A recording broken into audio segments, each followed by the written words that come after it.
Parole de Dieu quotidienne.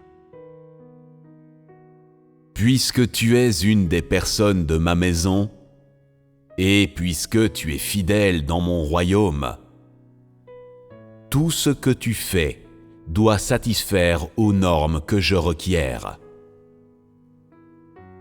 Je ne demande pas que tu sois rien de plus qu'un nuage à la dérive, mais que tu sois une neige étincelante et que tu possèdes son essence et plus encore sa valeur.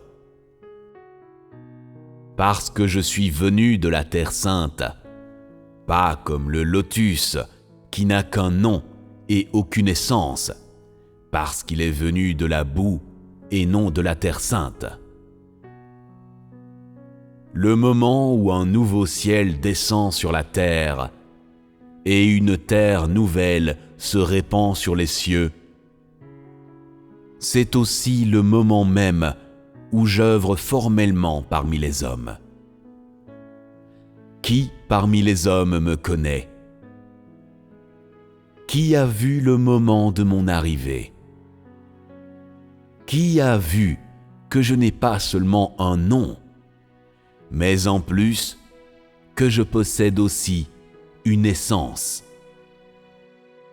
Je balaie les nuages blancs de ma main et observe les cieux de près.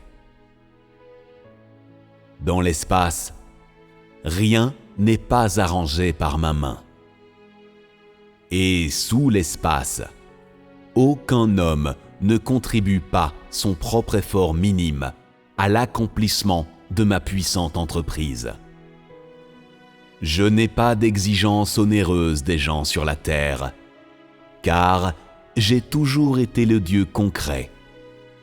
Et parce que je suis le Tout-Puissant qui a créé l'homme et qui connaît bien l'homme, tous les hommes sont devant les yeux du Tout-Puissant. Même ceux qui sont dans les coins les plus reculés de la terre. Comment pourrait-il éviter le regard insistant de mon esprit? Bien que l'homme connaisse mon esprit, il offense aussi mon esprit.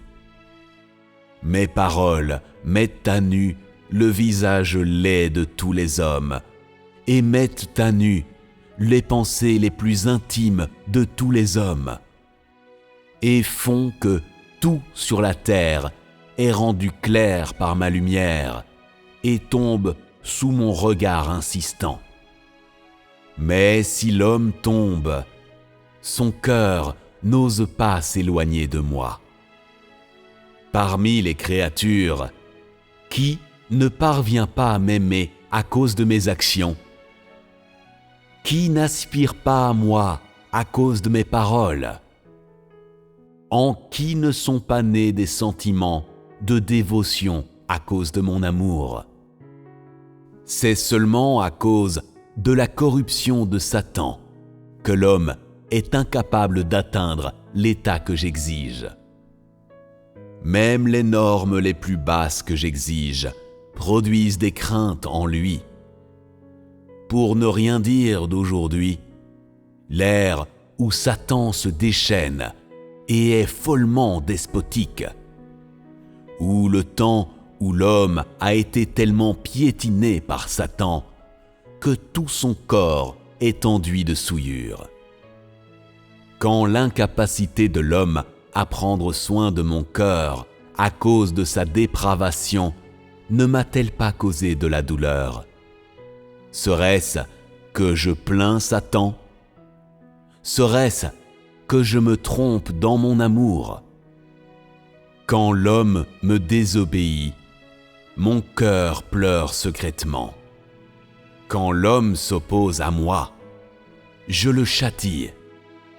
Quand l'homme est sauvé par moi et est ressuscité d'entre les morts, je le nourris avec le plus grand soin.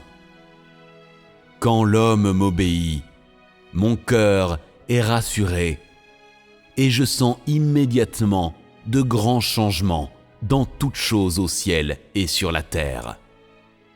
Quand l'homme me loue, comment pourrais-je ne pas en tirer plaisir?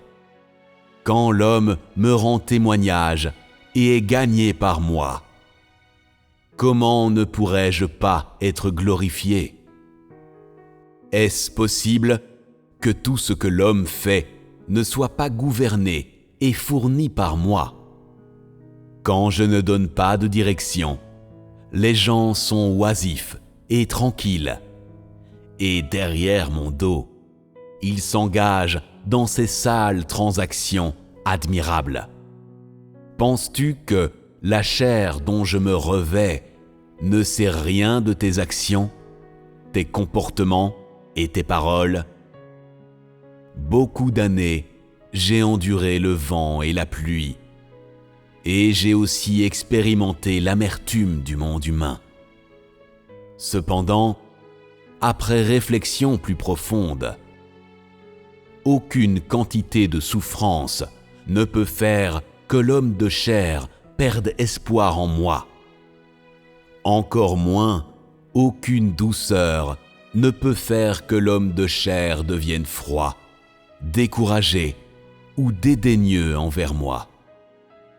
L'amour de l'homme pour moi est-il vraiment limité à soit pas de souffrance, soit pas de douceur?